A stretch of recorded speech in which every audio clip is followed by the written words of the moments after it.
आप देख रहे हैं अपना बिहार और आपके साथ मैं हूं विवेक। मुजफ्फरपुर से इस वक्त की बड़ी खबर आ रही है। गर्लफ्रेंड के लिए जासूस बन गया युवक। जी हां, प्रवीण मिश्रा पाकिस्तानी जासूस बन गया।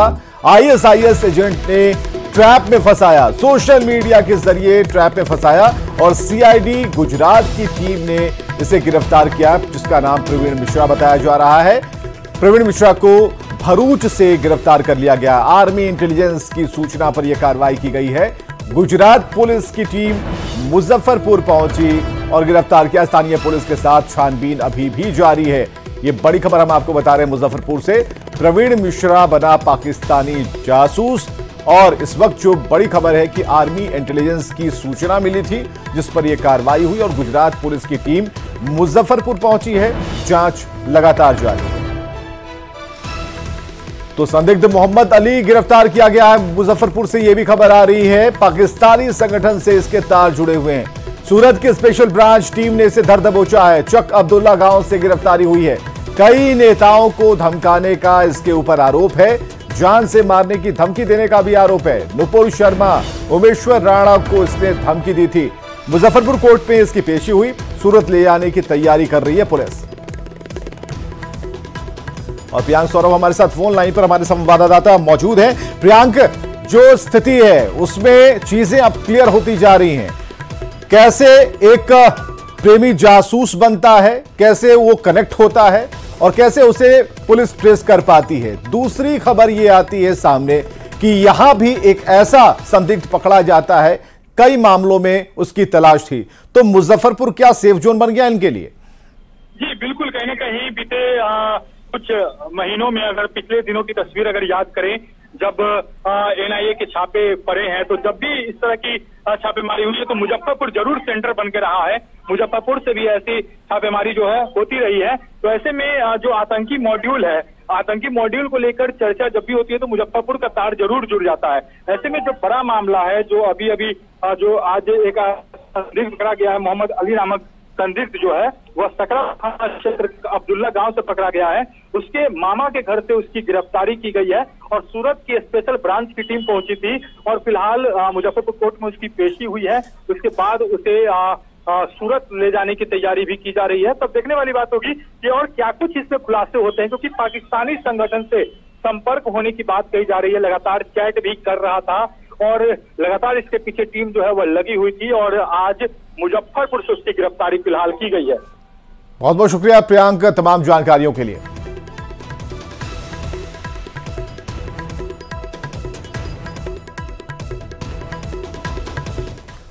औरंगाबाद में सुरक्षा बलों ने नक्सलियों की साजिश को नाकाम कर दिया। मदनपुर थाना क्षेत्र के लडुइया पहाड़ और शिकारी कुइयां के जंगल से सुरक्षा बलों ने 4 शक्तिशाली आईडी बम बरामद किए हैं, जिसे नक्सलियों ने पुलिसकर्मियों को निशाना बनाने के लिए प्लांट किया था। बम निरोधक दस्ते ने मौके पर ही बम को ब्लास्ट कर नष्ट किया है। 2 आईडी का वजन 3 किलोग्राम था, जबकि 2 आईडी बम का वजन 4 किलोग्राम था। और यह धमाका आप देख पाएंगे जब इसे डिफ्यूज किया गया, जब इसे विस्फोट कर नष्ट किया गया, तब की यह तस्वीरें।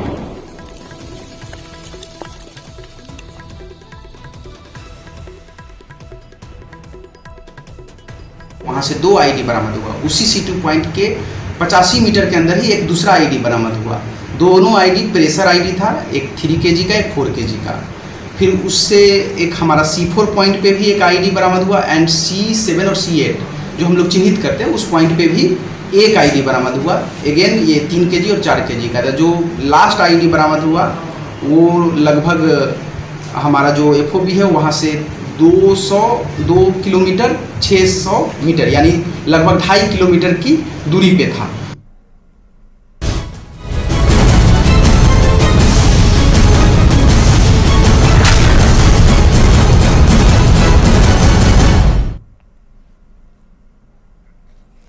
बीजेपी से पटना साहिब उम्मीदवार रविशंकर प्रसाद ने नामांकन कर दिया और इस दौरान पटना बीजेपी कार्यालय में जन आशीर्वाद सभा का आयोजन हुआ, जिसमें डिप्टी सीएम सम्राट चौधरी, विजय सिन्हा, चिराग पासवान, मंगल पांडे शामिल हुए।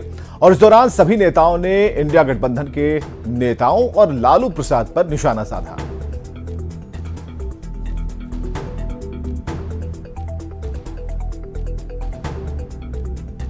गाली ही दे सकते हैं और कुछ नहीं। मणिशंकर अय्यर ने कहा है कि पाकिस्तान को सम्मान देना चाहिए, उनके पास आइटम बम है। क्या हो गया? डरने वाले थोड़े हैं भाजपा के लोग। एकदम मोदी की सेना है, इस देश में करारा जवाब मिलेगा। गरीबी हटाने के नाम पर अमीरी को प्राप्त किया। आज वो शहजादे परिवारवादी वंशवादी लोग जवाब दे कि आज देश के अंदर शासन और प्रशासन में बैठा लोग इतने संपत्ति का मालिक कैसे बना है। वो तमाम संपत्ति जनता की है और जनता को सुपुर्द करके अपनी राजनीतिक पवित्रता को प्रदर्शित करी। बिना सर पैर की बातें करना, ऐसे बयानों से ना खिंच दिखती है, ऐसे बयानों से वो इरिटेशन दिखता है। दिखता है कि आप कितना चिढ़े हुए हैं हमारे प्रधानमंत्री जी की लोकप्रियता से, हमारे प्रधानमंत्री जी की गरीब कल्याण की योजनाओं से, हमारे प्रधानमंत्री जी हमारे एनडीए को मिलते समर्थन से। ये विपक्ष के लोग इतना ज़्यादा चिढ़ गए हैं कि ऐसी भाषा का इस्तेमाल करते हैं। और चिराग पासवान ने कहा कि मोदी के रहते आरक्षण को मजबूत किया गया है। इस बयान पर आरजेडी नेता तेजस्वी यादव ने पलटवार किया। तेजस्वी यादव ने कहा कि कोई भी खुदगर्ज आदमी होता तो मोदी जी के साथ नहीं रहता। चिराग पासवान के साथ जो किया है, उनके पिताजी की मूर्ति को फेंकवाया, उनको घर को खाली करवाया, उनके पार्टी को तोड़वाया, उनके पार्टी का जो सिंबल बंगला था उसको छीनने का काम किया, उनके घर में चाचा भतीजे में लड़ाई लगवाई। फिर भी जो है चिराग पासवान जी मोदी जी के हनुमान बने हुए हैं। तेजस्वी यादव के बयान पर एक बार फिर चिराग पासवान ने कहा कि जितनी चिंता तेजस्वी उनकी और पीएम मोदी की करते हैं, उसका 10% भी वो अपने उम्मीदवारों की करेंगे तो उम्मीदवारों की जमानत बच जाएगी।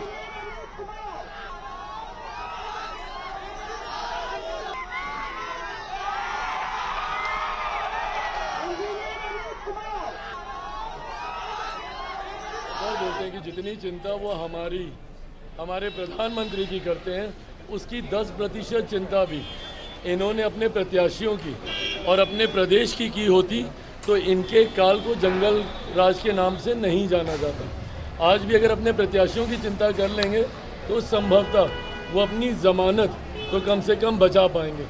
जितनी चिंता ये हमारी कर रहे हैं कि हमारे घर हमारे परिवार में क्या हुआ, वो हमारी चिंता है और वो हमारी व्यक्तिगत चिंता है।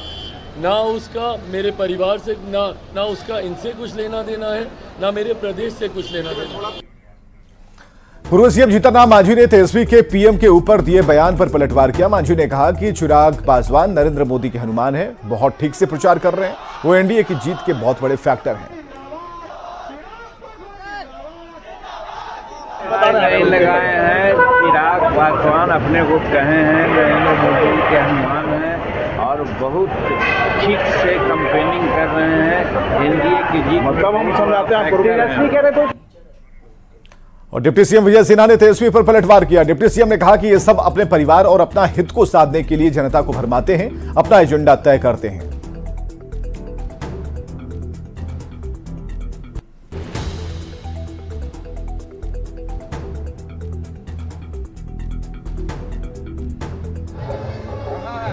ये उत्तर से दक्षिण, पूरब से पश्चिम, सब वंशवादी परिवारवादी, कोई दूसरे पीढ़ी के, कोई चौथे पीढ़ी के, कोई तीसरे पीढ़ी के ये शहजादे हैं। ये सब के सब गैर राजनीतिक मानसिकता पर अपने परिवार को और अपना हित को साधने के लिए जनता को भरमाते हैं, अपना एजेंडा तय करते हैं। और जो लोग वेतन भोगी लोगों के स्क्रिप्ट को ये पढ़ते हैं, इसलिए इनके बयान को अब लोग गंभीरता से नहीं लेता है, क्योंकि इनके करनी कथनी में कोई समरूपता नहीं है और ये सेवा के भाव से नहीं, सत्ता में राजनीति में मेवा के लिए आते हैं। इन पर अब लोगों को विश्वास नहीं। पीएम नरेंद्र मोदी के छपरागमन को लेकर राजनीति गर्म है। महागठबंधन उम्मीदवार रोहिणी आचार्य ने बंद चीनी मिल की बात करते हुए पीएम पर तंज कसा। रोहिणी ने कहा कि उनकी भतीजी मढ़ौरा चीनी मिल के पास उनका इंतजार करेगी, जहां मोदी जी की चाय में मढ़ौरा की चीनी डालकर दोनों चाचा भतीजी चाय का मजा लेंगे। हाँ देखिए, उन्हीं के आने की खुशी में हम अपना मुंह मीठा कर रहे हैं। चाय बनाएंगे और नरेंद्र अंकल और मढ़ौरा में जो चीनी मिल है उसको बेटी डालेगी, चीनी मिल का चीनी डालेगी चाय में नरेंद्र मोदी अंकल का, और दोनों चाचा भतीजी लोग बैठ करके हम लोग पूरा सारण में मिठास घोलने का काम करेंगे। तो आ रहे हैं छपरा, तो लेके बेटी जाएगी मढ़ौरा। जरा नरेंद्र अंकल को बोल दीजिएगा कि बेटी इंतजार कर रही है मढ़ौरा में चीनी मिल की फैक्ट्री के पास। जेडीयू विधायक गोपाल मंडल ने एक बार फिर से बेतुका बयान दिया। आरजेडी से जेडीयू में शामिल हुए भूलो मंडल पर आपत्तिजनक टिप्पणी की और कहा कि उनसे कुछ नहीं होगा। वो जिंदा लाश है, उनसे कुछ होने वाला है, उनसे कुछ होने वाला नहीं। अरे उनको जवाब वहां मिल रहा है ना। तो आप लालटेन छापते यहाँ कहा बैठने के लिए जगह नहीं देता बुल्लू मंडल को। बुल्लू मंडल को 30वां स्टार प्रचारक थोड़ो है, स्थिति तो जानवे करते हैं। वो डेड हो गए थे। बिहार सरकार के मंत्री मदन सहनी 3 दिवसीय कार्यक्रम के तहत मुंगेर पहुंचे। मदन सहनी एनडीए उम्मीदवार ललन सिंह के पक्ष में निषाद वोटरों को एकजुट करने के लिए पहुंचे। मदन सहनी ने कहा कि मुकेश सहनी से निषाद वोटरों पर कोई प्रभाव नहीं है, सभी एनडीए के पक्ष में वोट कर रहे हैं। और साथ ही मदन सहनी ने 40 में 40 सीटों पर एनडीए की जीत का दावा किया। यह है कि लोग जो है ठगा महसूस कर रहा है और उनके बात पर किसी को भरोसा नहीं है। आरजेडी के लोग कभी भी हमारा गरीबों का शुभचिंतक नहीं हो सकता है। वोट लेकर के जो जिन कहते थे ये सबको याद है, इसलिए राजद के झांसे में कोई नहीं आने वाला है। बिहार सरकार के मंत्री श्रवण कुमार ने राहुल गांधी के बयान पर पलटवार किया। श्रवण कुमार ने कहा कि राहुल को कोई नोटिस लेने वाला नहीं है। साथ ही उन्होंने बिहार की 40 सीटें जीतने का दावा किया। पहले से चलता रहा, कोई नया रोड शो नहीं हो रहा। रोड शो का तो जो कार्यक्रम है पहले से चलता रहता है। छोटे और बड़े नेता सब लोग मिलकर करते हैं और लोगों को उत्साह बढ़ाने के लिए और मतदान में वृद्धि हो, यानी जो कम मतदान हो रहा है उसमें इजाफा हो, इसलिए रोड शो। देश में कोई पप्पू जी का कोई नोटिस लेने वाला है? पप्पू जी का कोई नोटिस ही नहीं ले रहा है।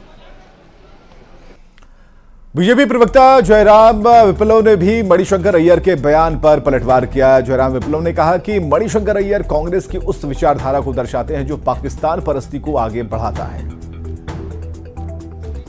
अय्यर कांग्रेस की उस विचारधारा का उद्घाटन करते हैं, बार बार करते हैं, जो पाकिस्तान परस्ती को आगे बढ़ाता है। आप देख लीजिए, leader of opposition Congress Maharashtra में कहती है कि कसाब ने हेमंत करकरे साहब को नहीं मारा।